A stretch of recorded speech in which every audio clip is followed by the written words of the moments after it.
Hi, I'm Shannon from houseimprovements.com, and I want to show you a demonstration on how to solder copper pipe.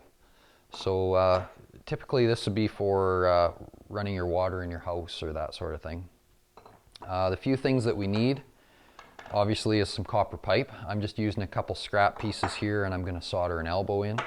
So I've got that. We need some emery cloth. We need a wire brush for cleaning the inside of the fitting. We need some solder paste and a brush to apply it. We've got some lead-free solder. We're just going to use a small handheld torch like a lot of you maybe already own already. I've got a clamp just for holding things together here just because this is a demonstration, and we've got our fire extinguisher just in case. Something else that you want to have is maybe a bit of water and a damp rag, and I'll explain all that once we get to it. But first of all, what we're going to do is you need to properly clean and prepare the ends of the tube, the copper tubing that you're going to solder together. So to do that, you want to take your emery cloth or fine sandpaper and you want to shine up the end of your copper. Give it a few twists like that and go back about an inch or so, something like that. Something else I should actually maybe show you is actually cutting the copper pipe. So we've got a tube cutter. Okay, I'll just cut a piece off of here. Basically this has a little wheel, cutting wheel here, and some guides, and it just simply adjusts by a threaded adjustment there until it snugs the wheel up against the copper. Simply turn it around a couple times, give the wheel another little bit of tightening to go a little deeper, and just keep continuing on doing that until your piece comes off. Okay? Anytime you've done that, most of these will also have a deburring file on the end, because what happens when you cut with these is you get a real burr on the inside of that pipe now. So this simply goes in the end, give it a few turns like this. You can see some little pieces falling out of there, and it just gets that burr off of there that can cause water restrictions. Okay, so we're going to deburr the two ends of the pipe we're going to use, like so. We're going to shine things up. Once we've done that, I want to try to avoid touching that area again or getting it dirty, so we're going to try to leave it standing up like that. I'm going to take my other pipe that I'm going to attach to, shine it up, just like that. You can see how shiny and clean and fresh looking that is. We've just taken off the tarnish and that so the solder sticks properly. Okay, so we've got that one prepared. Now the fitting you're going to use, you can have straight butt fittings. We've got 90s, there's some that are off angles, that sort of thing. Anything you're going to solder. The pipe itself, for this instance, the pipe goes inside of the end of this. So we need this little round wire brush to go inside here and basically shine these up because they're tarnished and everything too. So we want to get that nice and shined up because that's the surface on the inside of the fitting that's going to bond with the solder and the outside of the pipe. So we'll shine those all up. Safety wise, like I said, I've got the fire extinguisher here.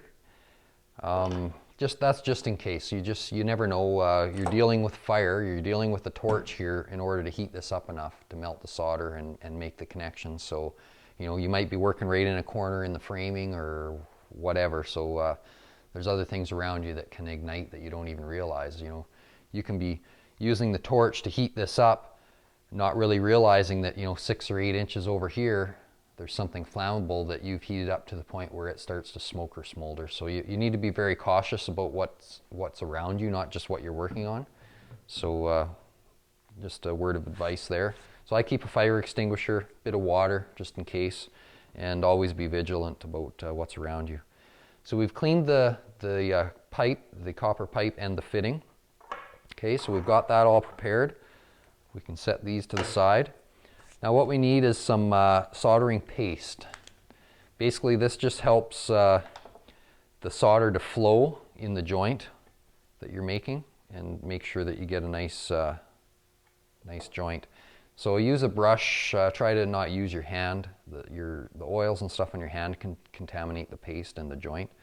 So we want to use the paste. We want to basically just brush it on. You can kind of see maybe this fitting goes on by a good 5/8 of an inch, I would say. You can almost see a little bit of a bump here. So it gives you an idea about how far that's going, which is basically the width of my brush. So I'm just going to brush this on just a little wider than the full width of the brush. You don't need big gobs of it on there, but you need it to be nicely covered. So we've got that one done. We're going to do both pipes, so both ends. And just brush it on like so. Just get a nice uniform amount on there. We've got that on both ends. You don't need to put it inside the fitting. You can if you want, but there really is no need. If you have a good coating on that, on those pipes, that's all you need there for that. So now what we're going to do, again, we're not grabbing where we've cleaned it or put the paste. We're going to grab this, fit the pieces together, make sure it's bottomed right out or pushed on as far as it'll go. Here's the other piece we're going to do. Same thing, make sure it goes right in there and it's bottomed out. So we've got our fit there. I'm just going to use this clamp to hopefully hold it up while we're soldering so that it'll stand like so you can kind of see.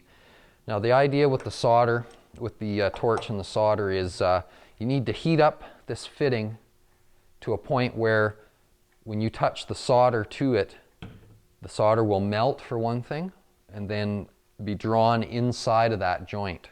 And the heat basically does that. It draws that in and the paste helps. So I always have my solder. We're using lead-free solder, right? Because we're also using presumably a water line here, so we don't want lead in it. So we got lead-free solder. I leave it on the roll. It usually comes on a roll like this. I just extend out a bit and bend it however I want so I can work with it. This torch has a swivel kind of end, so I can kind of get my angles how I need. What I'm going to do is light the torch, and in this case on this elbow, heat always rises. So what I do is I usually solder my bottom joint first, in this type of case, because as I'm heating this bottom joint up, that heat's obviously going through all the pipe too. It's going to warm everything up, but if anything, it's rising up here and preheating this one a little bit. So I'll start down here, get that one all soldered, then I'll move up to the top one, which will already be preheated, and it won't take as much to get it going. If you are working on a pipe that you've cut for some reason, maybe it had a hole in it, you've got to fix it, or you're putting a T in or something like that, but it's an existing pipe that has water in it, you want to drain as much water as you can out. If you're working down in the basement and this pipe is up in the ceiling, make your cut on your pipe, get a bucket or something under there, or have somebody hold a bucket. Go upstairs and open a couple taps, different sinks. That'll let a bit of air into the line, which will help flush out any excess water that's in there. Because when you're using a small torch like this, you're barely getting the heat you need to heat the pipe. But if there's water in that pipe, that water's taking all that heat away, and it takes forever to heat it up enough. So you really want your pipe to be basically water-free. I've seen people, I've never done this myself, but I've seen and heard people saying, well, if you got, sometimes you'll get a bit of water that just continually wants to drip through that pipe as you're trying to solder. And they'll actually take and break off a piece of bread, stuff it into the pipe. So it works kind of like a cork, at least for a short time. And then what they say is the water will eventually dissolve that bread, and it just basically dissolves and it's gone. I've never tried it. I always try to just drain the water and be done with it and not have to worry about the bread, but I have heard that works. So I'm going to light the torch. Usually what I do is I'll come and kind of preheat the front face just for a few seconds, and then I'm going to come around and do the rest of the heating from this back side, from the way the camera's looking. And I'm going to get right down here as well, because I want to be heating this up. And you're going to see I'm going to touch the copper basically right to the pipe and the fitting, right into that corner. And you'll kind of see, as you get it hot enough, you're going to see that it's starting to leave a mark, like a bit of solder is actually melting off and going there. And once it's hot enough, it'll actually pool and draw that solder right up inside and right around. Okay, so I'm going to do that. Then I'm going to move up, like I said, to the top joint. And then as soon as I've basically got that done, what I want to do is take my damp rag and wipe all the way around there. What that does, it wipes off the excess paste, it kind of smooths that solder out, and it keeps it from getting a real buildup of corrosion over time. So a damp rag on your joints after is a really good idea, and it makes it look better too. So I'm going to go ahead and fire up here. We've got our fire extinguisher right here. In this case, hopefully we don't need it, but you never know. So I'm going to fire up. This one has an igniter on it. Okay, and like I said, I'm going to preheat this backside just a little bit.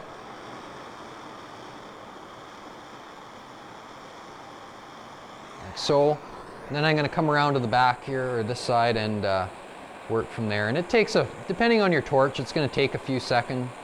You'll notice that the paste kind of heats up and starts to drip even a little bit.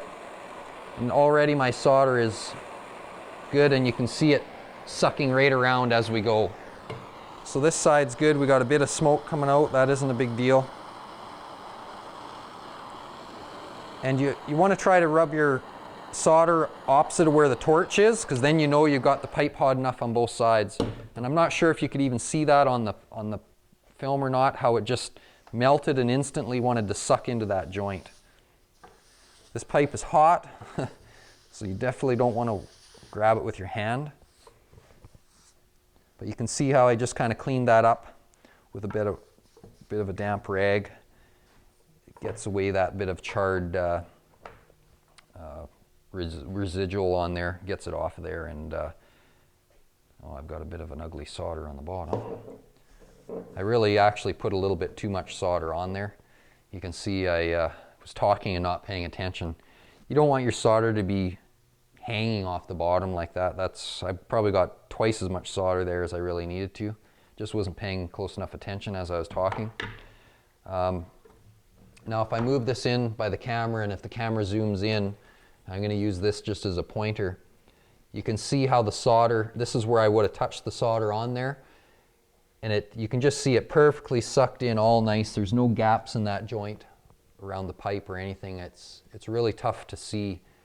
I'm sure, I don't know if the camera guy can get in there and really see it, but you'll see once you do it. Do a couple practices on something. Grab some scraps or whatever, and do a couple practices where you can see what you're doing. And that way you get a bit of a feel for it before you get in the house and working on it yourself. And it gives you an idea of the feel of using the torch and stuff too, and not burning yourself. Okay, so that's the basics of it. If you were doing this sort of thing, maybe you're prepping up some pieces, you could definitely just have a tub of water here and dip it in there to cool it off after the fact, after you've wiped it. But in most cases, you're going to be working on existing plumbing in your house likely. So that's really all I think I can tell you. The basics of soldering a copper joint in some copper pipe. And hopefully you found it informative and maybe useful. And we do have the website as well, houseimprovements.com, so you can go and check the website out. There is a video link there and other tabs to articles. The video link will take you to another link which gets you to our YouTube channel, where we've got numerous videos on all kinds of do-it-yourselfer type things. We've also got a forum from the website. You can go into the forum, you can ask questions, you can look around in there, see what everybody else is doing, and make any comments you want in there, and I'll get back to you for sure within a couple days. So thanks a lot for watching.